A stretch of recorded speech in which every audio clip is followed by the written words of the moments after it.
Hill Teachers on the Road. I'm Marlow Artis, and I'm at Wellcome Middle School in Greenville for a very special conversation with Rachel Candaso, the 2025 Burroughs Wellcome Fund North Carolina Teacher of the Year. Rachel, thank you so much for sitting down with me. Yes, thank you for being here. I'm so excited to be here at Wellcome Middle School here in Greenville. So tell me a little bit about Wellcome Middle School. What do you love about working at Wellcome? I love the community. So that has been what has really kept me rooted here. When I moved to North Carolina, I didn't have any family. And so Welcome Middle School has really been my family. And I moved here when I was 22. So Wow. I've spent most of my 20s here. And so I feel like I've grown up here along with my students and with the staff here who've seen me since my first few years. And so it really is just the community that's kept me rooted here. And I love the students. It's such a diverse makeup, and I've definitely seen the demographics change since I've been here.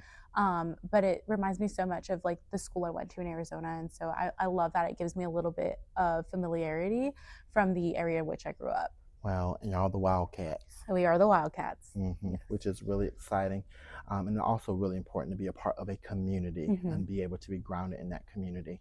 And you're also a part of the Pitt County Schools community. Yes. So tell me, what do you enjoy about working in Pitt County Schools? I believe Pitt County is the beacon in the East. It truly is setting the tone for what public education looks like here in the Northeast region.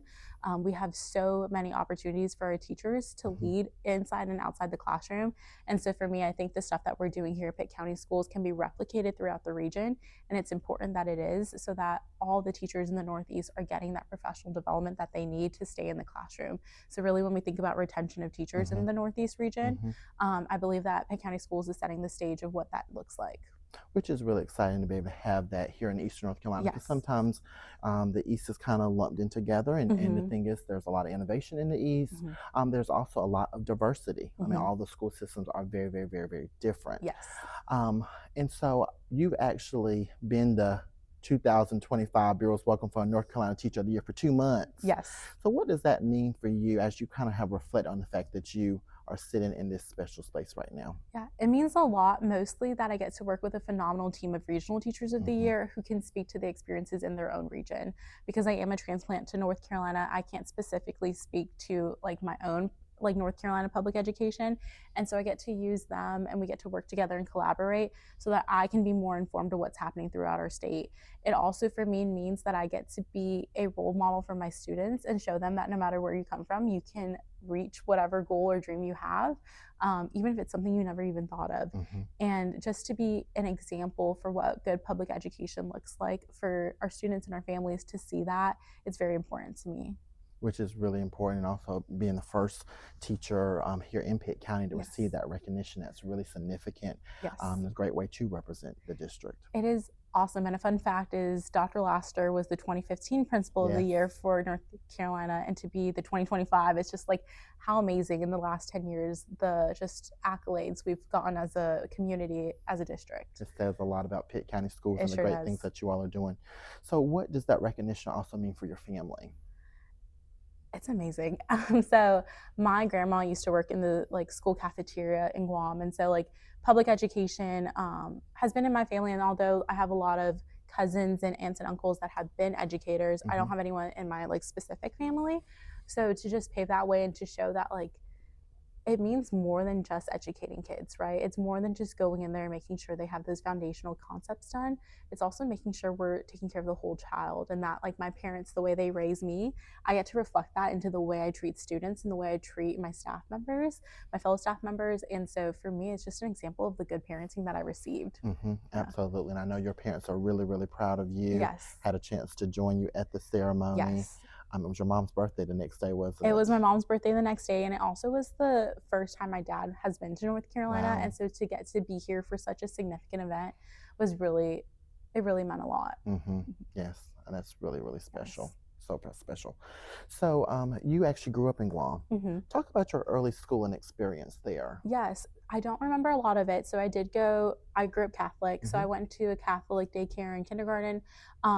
And then I went into public school, but I don't remember too much of it just because there was so much happening in my life at the time, in my personal life. So I actually left Guam because my brother was diagnosed with leukemia at 1 year old. And so I was still a child. And so there was just so many different things happening. And so I don't remember much of my public education, other than the fact that I had to wear uniforms and I was not happy about that. But the public education in the United States just differs, and Guam is a U.S. territory, so the access that we have to just materials and to just quality education is greatly limited when you add the barrier of being an island, right? And so I don't remember much, but I do know some of the issues that Guam public education faces, and so that kind of lends itself to why I ended up in rural North Carolina. So you can make those connections. Yes, make those connections. And you actually, when you all came to America, you went to Arizona. Yes. And you were in the 4th grade.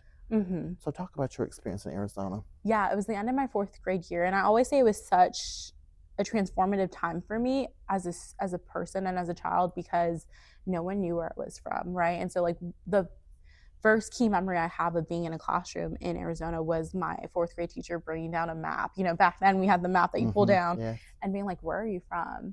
And Guam is such a small little island in the Pacific Ocean. I was like, I don't know where it is. I was trying to find it. And so for me, it was definitely very humbling to just now be in a culture and a society where I am like the only one that looks like me and the only one that's from where I'm from, where I went from. Everyone's from here, and this is where all of our family grew up. And so it was such a learning curve to be in a very diverse area and to now be in a school system where I'm being identified based on my skin color and based on like how much money my family makes. And it just was very different. I started to feel the labels that were being put on me as barriers. And so that was something that was a struggle for me to overcome in my 4th through 12th grade education. Wow, and you felt those barriers throughout the entire time? Yes, especially with where I grew up in Phoenix. So I grew up in West Phoenix. The area is known as Maryville, and so that has its own negative connotation when you are from Arizona. And so I definitely felt like the schools I went to, there was just like a stereotype, and so it was definitely difficult. I didn't have access to a lot of the opportunities as my peers because I was a bubble student. I wasn't someone who was in AP classes and things like that. So I greatly felt the barriers of being a low-income student of color. Were there any educators that saw you for your potential while you were there? If I'm being completely honest, no. I think I was definitely a student that flew under the radar because I wasn't low enough to be a concern. I wasn't high enough to be a priority. And when you go to a school that is so big, you do fly under the radar. A lot more kids kind of just go through and are just a blur in your classroom, and I felt like I was one of those students. Well, we certainly cannot put people in a box, honey, because look at you now. Yes. I mean, look at you now, and certainly reaching a lot of potential. Thank you. And so when we return, we're going to talk about Rachel's transition to North Carolina and how she actually became a teacher. Yes. So we're going to talk about her educational journey to the classroom. We'll be right back.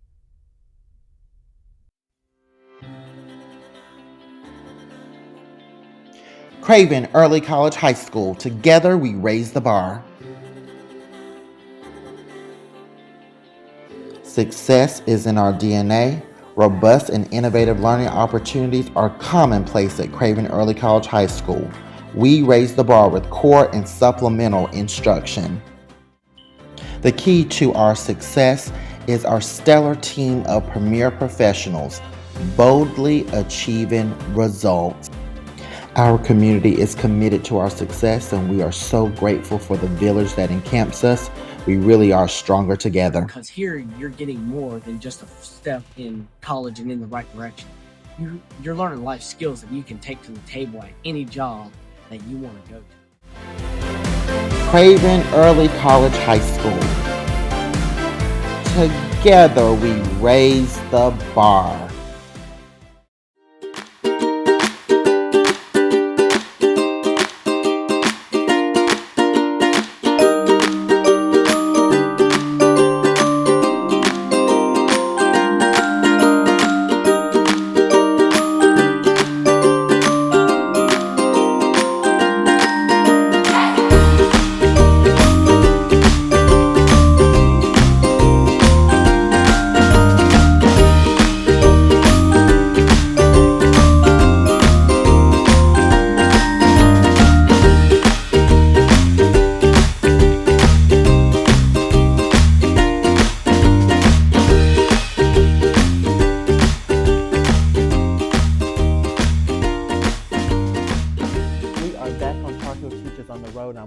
our conversation with Rachel Candaso, the 2025 Burroughs Wellcome Fund North Carolina Teacher of the Year.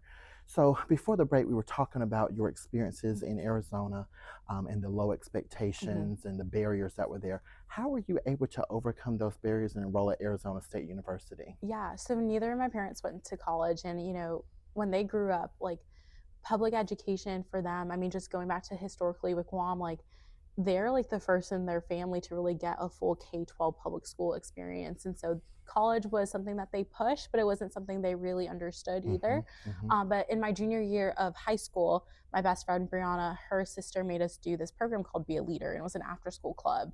And essentially, it's very similar to AVID, but it was to promote college readiness. And so it was through that program that I learned what I needed to do to go to college. And I knew Arizona State was the most accessible option for me. And so through them, I was able to take my SAT and my ACT and then get into Arizona State. Wow, I love that. So it was actually a friend's sister who pushed you in that. Yes. That's wonderful. And what was your experience at Arizona State? Arizona State, you actually pursued a political science degree. Yeah. So I started actually off as an education major. Oh. Yeah. And then I realized I really loved taking like my history classes, and I really enjoyed learning that. And so I ended up switching to political science major, and I added on the criminal justice major, I think in my senior year. And it was the fall semester of my senior year, and this opportunity to apply to what's called the Inside Out program came out. And it's when you take a class inside a prison with incarcerated individuals. Wow.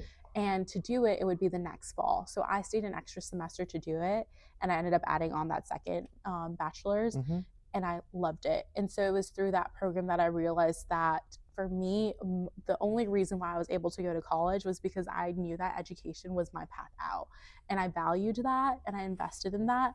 And to sit there in front of individuals who come from the same community that I had grown up in, it really put it into perspective to me that there's the school to prison pipeline, that there are these barriers that really increase the risk of students not being successful when they graduate high school. And so I ended up applying to Teach for America and ended up being placed here. Wow, that's really, I'm sure you saw a lot in that prison, but also it helps you to have that empathy and not try to judge people based on their experiences and their mistakes. It was very reflective of that easily could have been me, right? Like if I would have made some different choices, how easily that path would have been mine.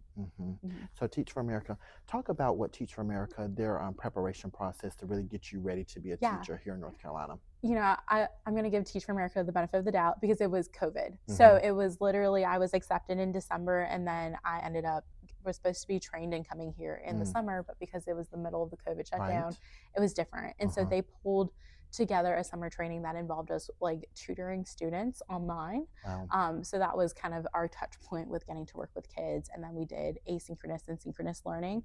But really it was just like, what does it mean to be an equitable leader? And I know that that's a term that we don't like to use anymore. I'm still going to use it. I'm still going to use it as well. And it really just opened my perspective. So everything was like aligned with my beliefs, but now I had a program that was helping me understand it more, right? And so it was like helping me bring terms to light of like, that's what I believe in. And so for me, it really helped just understand why our systems are the way they are and what we can do as individuals to help support students. And helped you to be ready to support those students and ready to support students here in North Carolina. So what was that transition like for you coming to North Carolina? Yeah, so I was able to interview with 3 schools in this region, in the Northeast region, and 2 of them being, I interviewed with 4 schools and 3 of them being Pitt County schools, and Teach for America facilitated that interview, and it ended up being Wellcome Middle School. And so what happened with that transition is because it was COVID, I moved here on my own, and I didn't get to meet any of my Teach for America coaches physically in person until probably the spring of my first school year. It tells me a lot about your fortitude. Yeah. I mean, to be able to make a big transition like that, not to have the traditional support that you would have from Teach for America, the traditional experience, but still be able to come and be able to take on this challenge. 27-year-old me, I don't think I would do it now, but 22-year-old me was like, sure, let's move to someplace we've never been to before in the middle of a pandemic. But yeah, I was excited for the experience to make a difference, right? And I think that every undergrad has that, moment where it's just like, I want to go out and change the world, and I wanted to. And so I was like, you know what? If everything fails, I can go back home, but it would be crazy of me to not at least try, because I'm young enough that I can make those mistakes and fix it. But it ended up being the best decision And also, you're young enough to set those examples for other people who are Yeah. watching you, Yes. that you can do hard things. Yes. So you started with sixth grade ELA. Mm-hmm. I started with sixth grade ELA during the COVID pandemic. And so we were A and B week. So we had some students coming in.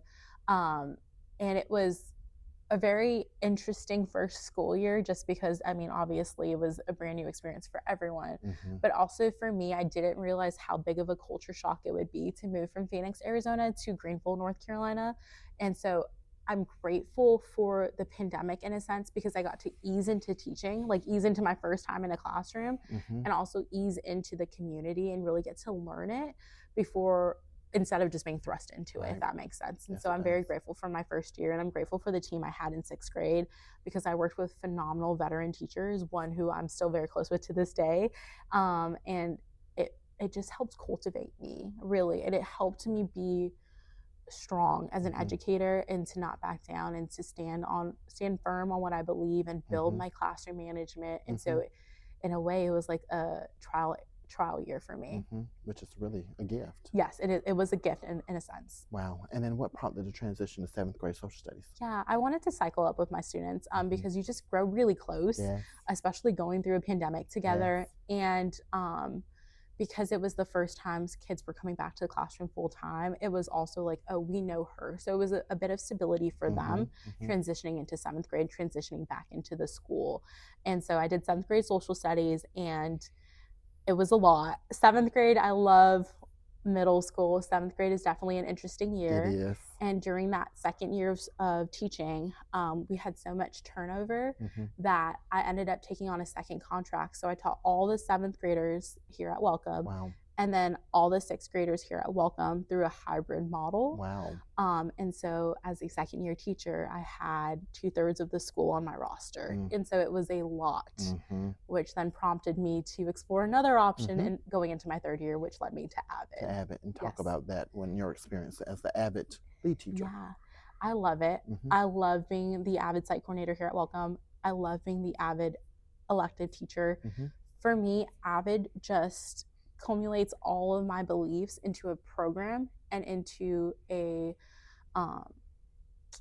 lesson that I get to teach students. And so Avid is a college and career readiness Mhm. program, but I always say it's more than that. It's teaching all Life the skills skills. that we were taught as, students pre-pandemic that we just don't have time for anymore in today's society. And so whether it's let's practice our writing skills, right? Like that's something it's so simple, and Mhm. yet let's practice how we write a 5-paragraph essay, and let's do an argumentative essay. Let's learn how to persuade people, Mhm. and then teaching them how to collaborate with others. And I always say, like, what has made me such a great teacher for students is that I understand how to build relational capacity, Mhm. not just with me and my students, but among themselves. Right. And that has really helped cultivate a community through the 3 years that they're with me, where they can take up and lead and take ownership of their own learning.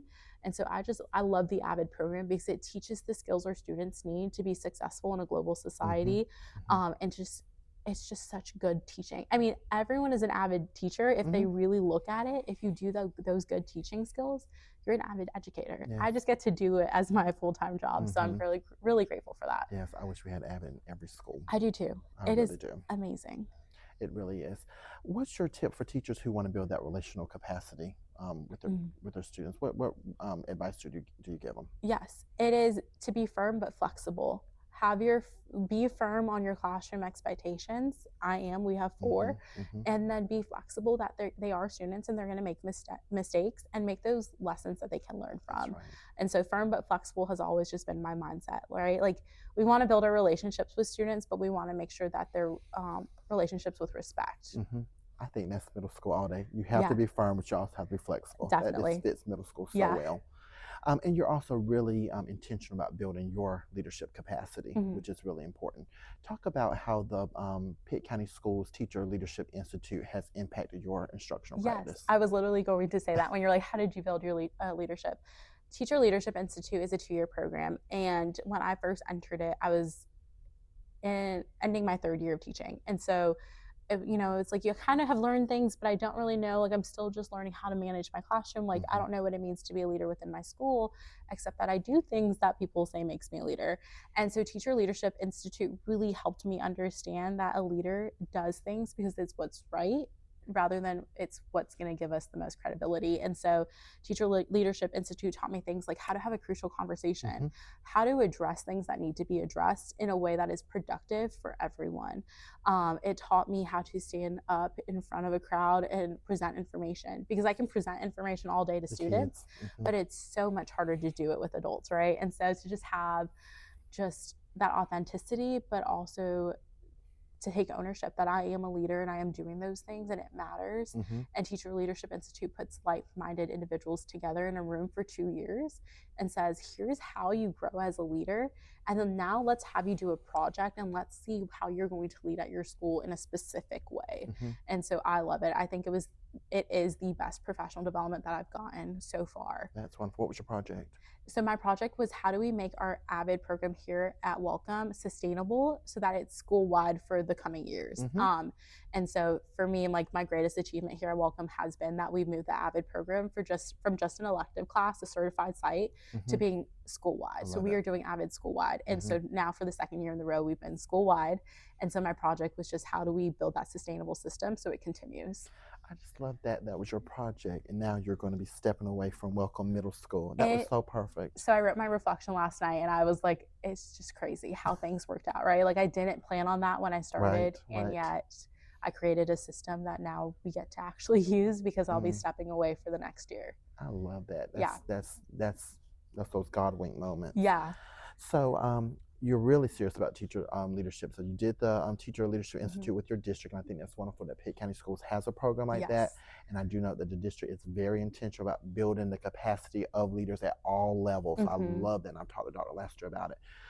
But you also continued your leadership development through the Keenan's Fellow. Yes. So talk about that experience. Keenan Fellows was amazing. And for me, it took me out of my district to see what's happening throughout our state and to meet educators from throughout our state who are doing the same things I'm doing.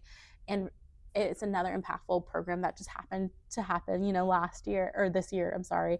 And it really took what I was learning in TLI, but gave me like this umbrella of the whole state. So here's how we collaborate with people across the state, and here's how we collaborate with businesses. And so I was able to do an internship with Nutrien and work on how do we tap into our local community, because you are in Aurora, North Carolina, and we always say, people say that there's not a lot of opportunities in our Northeast region. And I'm like, creative.